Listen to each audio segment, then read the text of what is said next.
జై తెలంగాణ, జై కేసీఆర్, జై కేసీఆర్.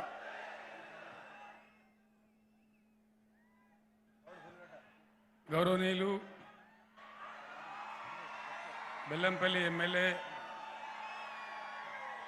ఈ ఎన్నికలలో బీఆర్ఎస్ పార్టీ అభ్యర్థి శ్రీ దుర్గం చిన్నయ్య గారు, చెన్నూరు ఎమ్మెల్యే బాల్క సుమన్ గారు, మంచిర్యాల ఎమ్మెల్యే దివాకర్ రావు గారు, మన పార్లమెంట్ సభ్యులు బోర్లకుంట వెంకటేష్ గారు, దండే విఠల్ ఎమ్మెల్సీ గారు, మాజీ మంత్రివర్యులు బూడ జనార్దన్ గారు, వెంకట్రావు గారు మాజీ శాసనమండలి సభ్యులు, అరవిందరెడ్డి గారు మాజీ ఎమ్మెల్యే, మిరియాల రాజిరెడ్డి, కంగర్ల మల్లయ్య టీజీబీకేఎస్ నాయకులు, శ్రీ పుష్కర్ రామ్ మోహన్ రావు గారు మాజీ chairman Telangana film development corporation, వేదికను అలంకరించినటువంటి స్థానిక సంస్థల ప్రజాప్రతినిధులు, పార్టీ మిత్రులు, అతి భారీ సంఖ్యలో బెల్లంపల్లి సభకు వచ్చినటువంటి అక్కా చెల్లెళ్లకు, అన్నదమ్ములకు అందరికీ నా నమస్కారాలు.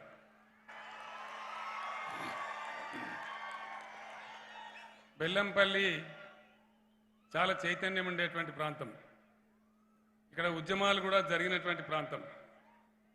నేను మీ అందరిని ఒక మాట కోరుతా ఉన్నాను, రెండు విషయాలు చెప్తాను. నేను ఎలక్షన్లు చాలా వస్తాయి, చాలా పోతాయి. ఇప్పటికి చాలా ఎలక్షన్లలో మీరు ఓట్లు కూడా వేసినారు. దురదృష్టం ఏంటంటే మన దేశంలో ప్రజాస్వామ్య పరిణతి రావాల్సినంత రావడం లేదు. ఎక్కడ ఏ దేశాలలో అయితే ప్రజాస్వామ్య పరిణతి బాగా పెరిగిందో, డెమోక్రసీ మెచ్యూర్ అయిందో, ఆ దేశాల సమాజాలు బాగా దూసుకొని ముందుకు పోతూ ఉన్నాయి. మన దేశంలో కూడా అది రావాల్సిన అవసరం ఉంది. ఎలక్షన్లు వస్తాయి, పోతాయి. 30 తారీఖు నాడు ఓట్లు పడతాయి, 3 తారీఖు నాడు లెక్క పెడతారు, ఆడికి కథ కథమైపోతుంది. పార్టీకి ఒక వ్యక్తి నిలబడతారు. ఇక్కడ దుర్గం చిన్నయ్య గారు బీఆర్ఎస్ నుంచి ఉన్నారు, ఒక ఆయన కాంగ్రెస్, ఇంకొక ఆయన బీజేపీ, ఇంకా వాళ్ళిద్దరు ఇండిపెండెంట్ కూడా ఉంటారు. మిమ్మల్ని నేను కోరేది ఏంటంటే అభ్యర్థి గుణాలు గణాలు చూడాలి, అభ్యర్థి గురించి మంచి చెడ్డ చూడాలి. దాని తర్వాత దానికంటే ముఖ్యంగా ప్రతి అభ్యర్థి వెనక పార్టీ ఉంటుంది. ఆ పార్టీల యొక్క చరిత్ర ఏంది, వాళ్ళకి అధికారం వస్తే వాళ్ళు ఏం నడకలు నడిచినారు, ఏ ప్రజల గురించి ఏం చేసినారు, వాళ్ళ పద్ధతి ఏంది, ప్రజల గురించి ఎట్లా ఆలోచిస్తారు, ఈ విషయం చాలా ముఖ్యం. ఇది మీరు గమనించాలని నేను కోరుతా ఉన్నా. ఇక్కడ ఎలక్షన్ అయిపోతే ఇక్కడనే ఆగది కథ, కథ ముందడికి పోతుంది. ఇక్కడ ఏ ఎమ్మెల్యే గెలుస్తాడో ఆ ఎమ్మెల్యే యొక్క సర్కారు హైదరాబాద్లో ఏర్పడుతుంది. ప్రజాస్వామ్యంలో ప్రజల చేతుల్లో ఉండే ఆయుధం ఒకటే ఒక ఓటు. ఆ ఓటు మీ తలరాతను మారుస్తుంది.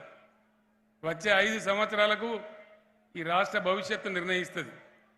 మనం మంచి విచక్షణ జ్ఞానంతో నేను చెప్పే పద్ధతిలో ఆలోచన చేసి నిజానిజాలు తేల్చి మంచి వాళ్ళని గెలిపిస్తే మంచి ప్రభుత్వం వస్తుంది, మంచి పనులు జరుగుతాయి, ప్రజాబాహుల్యానికి మేలు జరుగుతుంది. లేదు ఆషామాషిగా మా అన్నగాడు చెప్పిండు, మా చిన్నయ్య చెప్పిండు అనే పద్ధతిలో ఓటేస్తే ఆగమాగం అవుతుంది. మంది మాటలు పట్టుకొని మారు మనవుకోతే మళ్ళా వచ్చే వరకు ఇల్లు కాలిపోయినట్టు అవుతుంది. అది జరగనీయద్దు. ఆ విధంగా మీరు జరగనీయద్దని నేను కోరుతా ఉన్నా. పార్టీల చరిత్ర, బీఆర్ఎస్ పార్టీ చరిత్ర మీ కళ్ళ ముందరనే ఉన్నది. బీఆర్ఎస్ పుట్టిందే తెలంగాణ ప్రజల హక్కుల కోసం, తెలంగాణ రాష్ట్రాన్ని సాధించడం కోసం. అదంతా కూడా మీ కళ్ళ ముందే జరిగింది. ఉద్యమంలో మీరు కూడా చాలామంది భాగస్వాములు ఉన్నారు. కాంగ్రెస్ పార్టీ 50 ఏళ్ళు పరిపాలించింది ఈ రాష్ట్రాన్ని, దేశాన్ని. ఇవాళ కూడా ఇక్కడికి ఎటువంటి అభ్యర్థిని పంపించిందో మీరు చూస్తూ ఉన్నారు. ఆ పార్టీ ఎటువంటి అభ్యర్థులను పెడతారో మీరు కన్న నిండా చూస్తూ ఉన్నారు. బెల్లంపల్లిలో 50 ఏళ్ళ పరిపాలనలో నేను ఒక్కటే మాట్లాడుతూ ఉన్నా. 75 ఏళ్ళైంది స్వతంత్రం వచ్చి ఇండియాకి. దళితుల పని బాగు చేయడానికి, ఎందుకంటే దళితుల బతుకులు బాగులేవు. తరతరాలుగా యుగాలుగా అణచివేతకు గురైనటువంటి జాతి, తీవ్రమైన వివక్ష ఎదుర్కొన్న జాతి. మరి స్వతంత్రం వచ్చిన నాడే జవహర్లాల్ నెహ్రూ గారు ఇదే కాంగ్రెస్ పార్టీ దళితుల గురించి ఏదైనా అభ్యుదయ కార్యక్రమం చేసి ఉంటే ఇయ్యాలంటే కూడా దళితుల బతుకులు ఇట్లా ఎందుకు ఉండేవి అని నేను అడుగుతా ఉన్నా. దయచేసి ఈ విషయాలు మీరు ఆలోచన చేయాలి. నేను చెప్పే విషయాలు ఇది నిజమా కాదా? అమ్మ పేరు చెప్పి బొమ్మ పేరు చెప్పి దళితులను ఓటు బ్యాంక్గా వాడుకున్నారు, కానీ దళితుల గురించి ఒక స్పెషల్ గ్రోత్ ఇంజన్ పెట్టలే. వాళ్ళు చేసి ఉంటే ఇలా ఈ దుస్థితి ఈ విధంగా ఉండేది కాదు. అట్లనే ఉన్న తెలంగాణ ఉన్నది ఉండే, మనది మనకే ఉండే 56 దాకా. ఈ తెలంగాణను ఊడగొట్టినోడెవడు, మనను గోసబెట్టినోడెవడు, మనను కరువుల పాలు చేసినోడెవడు? ఇదే కాంగ్రెస్ పార్టీ ఉన్న తెలంగాణను నాశనం పట్టించి ఆనాడు సిటీ కాలేజ్ దగ్గర హైదరాబాద్లో ఇడ్లీ సాంబార్ గోబ్యాక్ ఉద్యమం జరుగుతూ ఉంటే 7 విద్యార్థులను పట్టపగలు కాల్చేసి తెలంగాణ ప్రజల యొక్క ఇష్టానికి వ్యతిరేకంగా బలవంతంగా ఆంధ్రప్రదేశ్లో కలిపింది. 56 ఏళ్ళు 58 ఏళ్ళు మోసపడ్డాం. ఆ తర్వాత ఉద్యమం వచ్చింది, పోయింది 69లో. అప్పుడు 400 మందిని కాల్చి చంపేసినారు. మీ అందరికి తెలుసా చరిత్ర. మళ్ళీ 2001లో మనం జెండా ఎగిరేస్తే 2004లో బాగా లేచిన తెలంగాణ ఉద్యమం దీన్ని వాడుకోవాలని మన దగ్గరకు వచ్చి తెలంగాణ ఇస్తామని చెప్పి పొత్తు పెట్టుకున్నారు. పొత్తు పెట్టుకున్నందుకు వాళ్ళకి లాభమైంది. ఈడ గవర్నమెంట్ వచ్చింది, ఆడ గవర్నమెంట్ వచ్చింది. ఇయ్యాలి కదా 2005లో 2006లోను ఏడాది ఎకరా నెలకు ఇయ్యాలి కదా, ఇవ్వలే. 15 సంవత్సరాలు నడిపించినారు మనం. చివరికి మొండికుండి కాంప్రమైజ్ చేయకుండా మొండిగా ముందుకోయి చివరికి కేసీఆర్ సచ్చుడో తెలంగాణ వచ్చుడో అని చెప్పి ఆమరణ దీక్షలకు దిగితే అప్పుడు దిగొచ్చి స్టేట్మెంట్ ఇచ్చినారు. మళ్ళా వెనకకు పోయినారు. మళ్ళా ఒక ఏడాది అర్థం కొట్లాడితే అనేక మంది బిడ్డలు చనిపోతే ఒక ఉప్పెనలాగా మీరందరూ ఎక్కడోళ్ళు అక్కడ లేస్తే సకల జనుల సమ్మె తెలంగాణ ఉద్యోగులందరూ ఒకటై కొట్లాడితే అప్పుడు దిగేచ్చిగా దిక్కు లేకుండా అవుతాం రా అని చెప్పి భయానికి అప్పుడు ఇచ్చినారు తెలంగాణ. అంటే ఎంత నష్టపరిచింది మనను. ఇవాళ తెలంగాణ మనది మనకు అట్లే ఉంటే ఎక్కడ ఉందు, మనం ఏ విధంగా ఉందు? ఇది కాంగ్రెస్ అవలంబించే పద్ధతి. సింగరేణి బెల్లంపల్లి ఇల్లేందు తర్వాత ప్రారంభించబడ్డ 2వ గని సింగరేణి. 134 సంవత్సరాల చరిత్ర.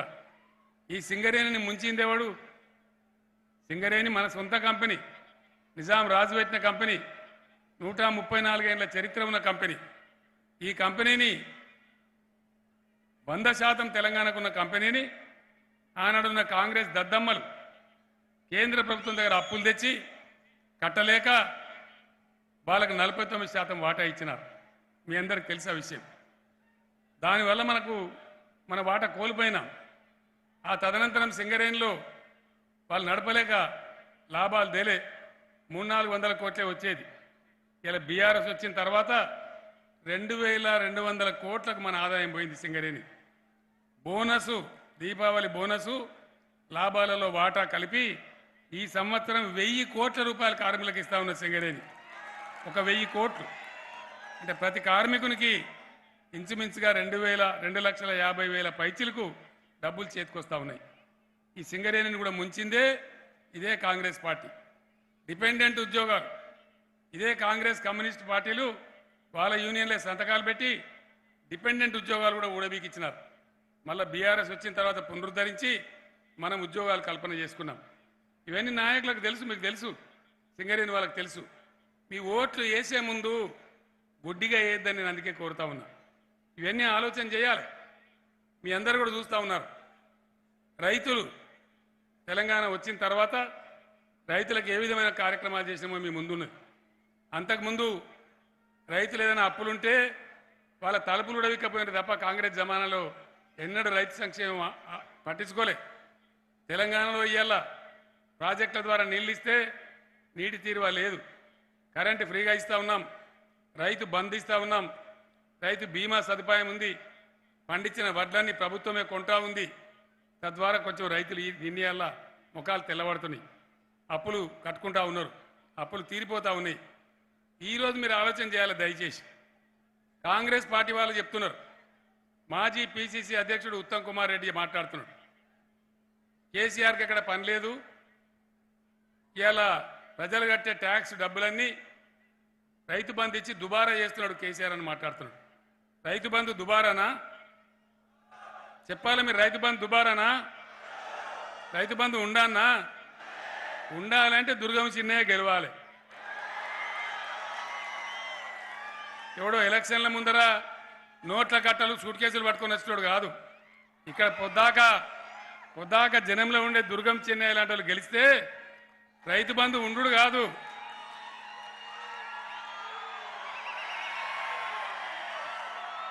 రైతు బంధు ఉండు కాదు. నేను ప్రకటించిన ఆల్రెడీ ఇలా ఎకరానికి 10,000 రైతు బంధు రేపు రాబోయే రోజులలో ఎకరానికి 16,000కి తీసుకొని పోతా ఉన్నామని మనం చేస్తా ఉన్నాం. అది ఎప్పుడు సాధ్యమవుతుంది? దుర్గం చిన్నయ్య ఉంటేనే సాధ్యమవుతుంది. ఇప్పుడున్న పిసిసి ప్రెసిడెంట్ మాట్లాడుతూ ఉన్నాడు, కేసీఆర్ వేస్ట్గా 24 గంటల కరెంట్ ఇస్తాడు, ఎందుకు అవసరం లేదు 3 గంటలు ఇస్తే చాలు ఉంటాడు. సరిపోతుందా 3 గంటల కరెంటు? ఎన్ని గంటలు ఉండాలి? వినబడతలేదు. 24 గంటలు ఉండాలి. 24 గంటల కరెంటు ఉంటోళ్ళన్నా అంత చేతులు లేవటాలి దయచేసి. స్టేజ్ మీద నాకు పట్టలేదా కరెంటు? మీకు ఉండాలి కదా 24 గంటలు. 24 గంటల కరెంటు ఉండాలంటే కూడా దుర్గం చిన్నయ్య గెలవాలి. లేకపోతే గ్యారంటీగా కరెంటు కాట కలుస్తుంది. రైతు బంధుకు రామ్. మనం గుద్దెక్కడ గుద్దకుండా వేరేక్కడ గుద్దితే ఏమవుతుంది? తీర్థం పోదాం తిమ్మక్క అంటే వాడు గుల్లే, మనం సల్లే, అంతే కదా. అందుకే మోసపోతే గోసపడతామని నేను చెప్తున్నా. దయచేసి ఈ తెలంగాణను ఒక పొదరిల్లులాగా ఒక అద్భుతమైన పద్ధతిలో కొత్త కుండలో ఈగేది వచ్చినట్టు తెలంగాణ వచ్చినాడు ఏముండే? ఎంత దరిద్రం! మంచినీళ్ళు లేవు, సాగునీళ్ళు లేవు, కరెంటు లేదు, పేదవాళ్ళు చచ్చిపోవుడు, రైతులు ఆత్మహత్యలు చేసుకున్నాడు, చేనేత కార్మికులు చచ్చిపోవడం ఒక్కొక్క రోజు 7 మంది 8 మంది. చాలా దౌర్భాగ్యమైన పరిస్థితులు ఉండే. ఒకటి సగబెట్టుకుంటూ కడుపు కట్టుకొని నోరు కట్టుకొని అవినీతి రహిత పాలన చేస్తూ ఈరోజు తెలంగాణను ఇంత దూరం తెచ్చినాం. రైతులను సవరించినాం, పేద సాధలను సవరించినాం, అందరిని కూడా చూసినాం. మీరు ఇదే అభివృద్ధి కొనసాగాలంటే దయచేసి మీరు ఆలోచన చేయాలని చెప్పి నేను కోరుతా ఉన్నా. ఇప్పుడే చిన్నయ్య గారు చెప్పినారు, బెల్లంపల్లిలో గవర్నమెంట్ భూములు ప్లస్ సింగరేణి జాగాలు కలిపి దాదాపు 10,000 మందికి ఇళ్ల జాగాలు ఇవ్వడం జరిగింది, పట్టాలు ఇవ్వడం జరిగింది. చిన్నయ్య గారు చెప్పినారు ఇంకా కొంతమంది ఉన్నారు సార్ అని, వాళ్ళందరూ కూడా పట్టాలు ఇప్పించే బాధ్యత నాది, నేను ఇప్పిస్తాను మనం చేస్తా ఉన్నా. ఎవరున్నా మీ ఎమ్మెల్యే గారికి పెట్టండి దరఖాస్తు, తప్పకుండా వాళ్ళందరూ కూడా ఇద్దాం. రైతులను కాపాడుకోవాలి. ఇలా వాళ్ళు చెప్తున్నారు రైతుల కోసం, రైతుల మన యొక్క క్షేమం కాంక్షించి మేము ధరని తెచ్చినాం. ధరని ఎవరి కోసం? రైతుల కోసం. ఎల్లే భూమి మల్లెకి రాసి, మల్లె భూమి పుల్లేకి రాసి, జుట్లు ముడేసి, తాకట్లు పెట్టి, వాళ్ళని కోట్ల చుట్టూ దింపి, వకీళ్ళ చుట్టూ దింపి లక్షల రూపాయలు వాళ్ళ దగ్గర గుంజిన. ఆ బాధ పోవాలని, రైతులకు వాళ్ళ భూమి మీద వాళ్ళకే అధికారం ఉండాలని ధరణి పోర్టల్ తెచ్చినాం. ఒకసారి మీరు ఆలోచించాలి దయచేసి రైతు సోదరులందరూ. ధరణి మీకోసం. ప్రభుత్వంలో తన దగ్గర ఉన్న అధికారాన్ని ప్రభుత్వం తీసేసి మీరు బొటనవేలు పెడితేనే ఇలా మీ భూమి మారుతుంది. ఎవరి చేతిలో కూడా అధికారం లేదు. మీ బయోమెట్రిక్ లేకుండా, మీ బొటనవేలు పెట్టకుండా, మీ ముద్ర లేకుండా మీ భూమి మార్చేటువంటి అధికారం ముఖ్యమంత్రి కూడా లేదు అని చెప్పి నేను మనవి చేస్తా ఉన్నా. ఇవాళ ధరణి ఉంది, మేము రైతు బంధు డబ్బులు పంపిస్తూ ఉన్నాం. మీ అకౌంట్లన్నీ గవర్నమెంట్ దగ్గర ఉన్నాయి. హైదరాబాద్లో మేము డబ్బులు వేస్తే ఇక టింగ్ మన మీ సెల్ ఫోన్ మోగుతుంది. మీరు చూసుకుంటే బ్యాంకుల మీద డబ్బులు పడతాయి బ్రహ్మాండంగా. మీరు ఎరువులకో, విత్తనాలకో, పురుగు మందులకో, ట్రాక్టర్ల కిరాయికో దేనికో వాడుకుంటూ ఉన్నారు. అదేవిధంగా రైతు బీమా, ఎవరైనా రైతు అదృష్టం బాగలేక చనిపోతే ఆయన ఎవరి పేరు రాసిండో వాళ్లకు 5 లక్షల రూపాయలు వస్తూ ఉన్నాయి 10 రోజుల లోపల. వడ్లు కొంటే కూడా ప్రభుత్వం మీ అకౌంట్లనే డబ్బులు వేస్తూ ఉంది. మునుపట్లాగా మార్కెట్ కమిటీలు, బేట్లు, సేట్లు ఎవరు లేరు. నేను ఒక్క మాట మిమ్మల్ని అడుగుతున్న రైతాంగాన్ని దయచేసి మీరు ఆలోచన చేయాలి. ఇది చాలా సీరియస్ విషయం. రాహుల్ గాంధీ, ఆయనకి ఎద్దరికనో వ్యవసాయమరికనో నాకైతే తెలియదు, నేను దున్నిండో నాకు అది కూడా తెలియదు. ఆయన మాట్లాడుతుండు, పిసిసి ప్రెసిడెంట్ మాట్లాడుతుండు, సిఎల్పి లీడర్ బట్టి విక్రమార్క మాట్లాడుతున్నాడు. కాంగ్రెస్ అధికారంలోకి వస్తే ధరని తీసి బంగాళాఖాతంలో ఇస్తారట. మరి ఏమవుతుంది? రైతు బంధు రావాలి. ఎట్లా వస్తుంది అప్పుడు? ఎట్లా వస్తుందంటే మళ్ళీ విఆర్ఓలు, మళ్ళీ తహసీల్దార్లు, మళ్ళీ పానీ నకళ్ళు అడుగుతారు, ఎంతున్నదా నీకు భూమి, 8 ఎకరాలు ఉన్నది. ఎంత వస్తుంది నీకు రైతు బంధు? 80,000 వస్తుంది 2 సార్లు కలిపి. నాకు 30 ఇయ్యి అంటాడు. మళ్ళా దళారీ దందనే కదా, మళ్ళీ దరఖాస్తులు పెట్టాలి కదా, మళ్ళీ సర్టిఫికెట్ల కోసం తిరగాలి కదా. ఆ రాజ్యమే రావన్నా? ఉండన్నా? ధరణి పోవన్నా? ఉండన్నా? మరి ఉండాలంటే ఏం చేయాలా? ఏ కాంగ్రెస్ పార్టీ అయితే ధరణి తీసి బంగాళాఖాతంలో వేస్తానదో వాళ్ళని తీసి బంగాళాఖాతంలో వేయాలి. అట్లయితేనే ధరణి ఉంటుంది. ఇవన్నీ నేనేమంటున్నా అంటే వాళ్ళ పరిపాలనలో ఉన్నటువంటి మళ్ళా పైరవికారుల పెత్తనం, దళారీల పెత్తనం. ఇవాళ మీరు దరఖాస్తు లేదు, ఆఫీస్కి పోయేది లేదు, కడుపులో సలగది లేదు, ఎవరికి రూపాయి లంచం ఇచ్చేది లేదు. మీరు మీ ఇంటికాడ కూర్చొని ఉంటే దర్జాగా ఇవాళ మీకు డబ్బులు వస్తూ ఉన్నాయి. కరెంట్ ఎట్లా వస్తుంది? గతంలో చిమ్మంజికి ఎట్లా పోయి పాములు గారు చచ్చిపోయింది, తేలు గారు చచ్చిపోయింది, దుకాణాలలో జనరేటర్లు చాలా అవస్థ ఉండేది. ఇలా రైతులు దర్జాగా మంచిగా నడింట పండుకొని పొద్దుగాల 8 గంటలకు 9 గంటలకు 10 గంటలకు పోయి మోటార్లు పెట్టుకుంటా ఉన్నారు. మరి ఈ కరెంట్ ఇట్లే ఉండాలి. భారతదేశంలో అన్ని వర్గాలకు 24 గంటల కరెంట్ సప్లై చేస్తున్న ఒకే ఒక్క రాష్ట్రం ఇండియాలో తెలంగాణ. ప్రధానమంత్రి రాష్ట్రంలో కూడా ఇస్తలేరు. దయచేసి దీన్ని కూడా కాపాడుకోవాలి. ఎవ్వరు ఇస్తలేరు. ఒక కేసీఆర్ ఇస్తానంటే ఏం కారణం? కేసీఆర్ ఒక నిర్ణయం తీసుకుంటే జగమొండి కాబట్టి ఖచ్చితంగా దాన్ని అమలు పరుస్తాడు కాబట్టి ఆ విధంగా జరుగుతూ ఉంది. పేదల సంక్షేమం పెరగాలన్నా వైద్య విధానం ఇప్పుడే చిన్నయ్య గారు చెప్పిండు. బెల్లంపల్లిలో 100 బెడెడ్ హాస్పిటల్ పెట్టుకున్నాం, ఇంకా కూడా పెంచుకుంటాం. అదేవిధంగా విద్యా విషయం రెసిడెన్షియల్ స్కూళ్ళు పెట్టినాం, అందరి కోసం పెట్టినాం, అందరు బ్రతుకుతూ ఉన్నారు. దానిలో ఎంత అద్భుతమైనటువంటి విద్య నేర్చుకుంటున్నారు ఆ పిల్లలు, ఎటువంటి బ్యాచ్ తయారైతా ఉంది.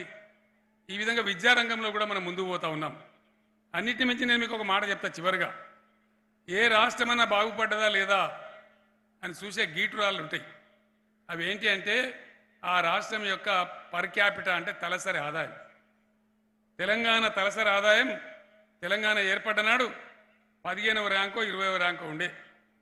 ఇవాళ తెలంగాణ తలసరి ఆదాయం 3,18,000 రూపాయలతోని ఇండియాలోనే నంబర్ 1 ఉన్నదని చెప్పి నేను గర్వంగా మీకు తెలియజేస్తా ఉన్నా. ఇదంతా మంత్రం చేస్తే అవుతుందా? మాయ చేస్తే అవుతుందా? వాటి స్టోరీలు చెప్తే అవుతుందా? కథలు చెప్తే అవుతుందా? ఒక దీక్షతోని, పట్టుదలతోని, నిబద్ధతతోని పనిచేస్తే అభివృద్ధి కార్యక్రమాలు జరిగినాయి. ఇక్కడ కూడా వాగుల మీద చెక్ డ్యాములు కట్టుకున్నాం, చెరువులు బాగు చేసుకున్నాం, ఇంకా మారుమూల ప్రాంతాలు ఉన్నాయి. ఇప్పుడే చిన్నయ్య గారు చెప్పినారు, ఇంకో 20-30 బ్రిడ్జిలు కావాలి, ఇంకా కూడా డెవలప్ కావాలి. నేను ఒక్కటే మాట మిమ్మల్ని మనవి చేస్తా ఉన్నా, ఇలా డబ్బు కట్టలు పట్టుకొని దిగుతారు. ఎప్పుడన్నా మళ్ళా కనబడతారు ఎలక్షన్ అయిపోతే? చెన్నూరులో 4 మాటలు ఒడగొట్టిన ఈ మనిషిని, ఇక్కడికి వచ్చిన కాంగ్రెస్ మనిషిని. మరి చెన్నూరులో చెల్లని రూపాయి బెల్లంపల్లిలో చెల్తుందా? చెన్నూరులోనే చెల్లకపోయే వాళ్ళే తీసుకొట్రి. మరి బెల్లంపల్లిలో మనం తెలుగు తక్కువలమా? చెన్నూరు కంటే మనం తెలుగు కలలమే కదా. మరి రుజువు చేయాలి. ఇప్పుడు నేను చెప్తున్నా, దయచేసి ఆడ చెల్లని రూపాయి ఈడెట్లా చెల్తుంది? వాళ్ళు తిరస్కరించిన తర్వాత మనం ఎట్లా గెలిపిస్తాము? పోనీ మీరు ఎలక్షన్ లేనప్పుడు ఎప్పుడైనా ఉంటారా? కడుపును వచ్చినా కాళ్ళను వచ్చినా కనబడతారా? ఎన్నికలు రాగానే సూట్ కేసులు పట్టుకోవాలి, డబ్బు సంచులు పట్టుకోవాలి, దిగాలి. వాళ్ళు వాడిని కొని వీడిని కొని గోల్మాల్ చేయాలి. మంచిగా ఉన్న ప్రజాప్రతినిధులను కొందరు కొంటుండు. పాపం అమాయకుడు ఉన్నాడు, గొర్రెలెక్క అమ్ముడు పోతాడు. చెన్నై నువ్వేం ఫికర్ చేయకు, అమ్ముడు పోతే వాడు ఒక్కడే పోతాడు గడపార లెక్క. ఇవాళ ప్రజలలో చైతన్యం ఉంది. ఎవడో అమ్ముడు పోయినా నువ్వు భయపడకు, ప్రజలు నీ పక్షాన ఉంటారు, గ్యారంటీగా ప్రజలు న్యాయం చెప్తారు. ఎవడో 4 అమ్ముడు పోయినంత మాత్రాన వాడు తలమాసినుడు అవుతాడు, కానీ మనం కాం. ఈ ప్రజలే మనల్ని కాపాడతారు. ప్రజల ఆశీర్వాదమే మాకు శ్రీరామ రక్ష. ఇంకో మాట కూడా లాస్ట్ నేను చెప్తా ఉన్నా, ఈ కాంగ్రెస్ వాళ్ళకు, బీజేపీ వాళ్ళకు సెల్ఫ్ ఉండదు. ఢిల్లీలో కట్క ఎత్తేనే ఇక్కడ లైట్ వెలుగుతుంది. మాకట్లా కాదు, మాకు ఎవ్వడు బాసులు లేరు. మీరు తెలంగాణ ప్రజలే మా బాసులు, మాకు ఇంకెవ్వడు బాసు లేడు. మేము మీ అవసరాలు, మీ మంచి చెడ్డలు గుర్తించి మీ ఆశలకు, మీ ఆకాంక్షలకు అనుగుణంగా మేము పనిచేస్తాం. కానీ మాకెవడో బాసు దరఖాస్తు పట్టుకొని పోవాలి ఇదంతా మాకు లేదు. ఇక కాంగ్రెస్ పార్టీ ఎంత గొప్ప పార్టీ అండి. ఇలా మా పిసిసి అధ్యక్షుడే టిక్కెట్లు అమ్ముకున్నారని రోజు గాంధీ భవన్ కాడ లొల్లి. గాంధీ భవన్ గేట్లకు తాళమేసుడు. ఇలా టికెట్లు అమ్మటోళ్ళు రేపు అప్పచెప్తే రాష్ట్రాన్ని నమ్మరా? ఉంటుందా? పార్టీ టికెట్లే అమ్మేటోళ్ళు ఎంత గొప్పోళ్ళు అన్నట్టుగా. ఇంత గొప్పోళ్ళు కావన్నా మరి ప్రజల కోసం ఉండేటువంటి బీఆర్ఎస్ కావన్నా దయచేసి ఆలోచన చేయాలి. ఇలా డబ్బు కంచులు పట్టుకొని దిగి ఆ 4 రోజులు ఏదో తమాషా చేసి నీకు మోసేతికి బెల్లము, నీకు చాక్లెటు, నీకు పిపర్మెంటు, ఎలక్షన్ అయితే వాడు అటు మనం ఇటు. వీళ్ళు కావన్నా పొద్దాక తెలంగాణ బెల్లంపల్లిలో ఉండే చిన్నయ్య లాంటి వ్యక్తి కావన్నా దయచేసి ఆలోచించాలని చెప్పి నేను కోరుతా ఉన్నా.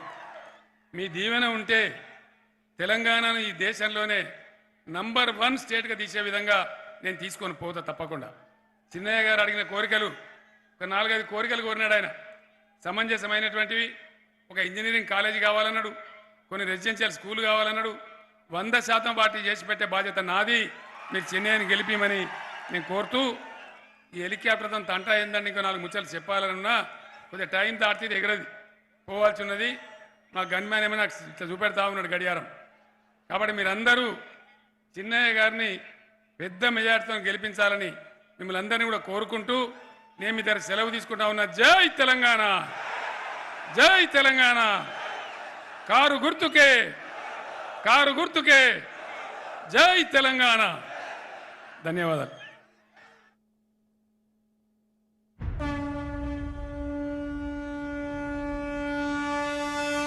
ఈ దమ్ముగిట గట్టిగా బయలుదేరితే తుమ్ములు ఇవ్వని. జై తెలంగాణ. కారు గుర్తుకే.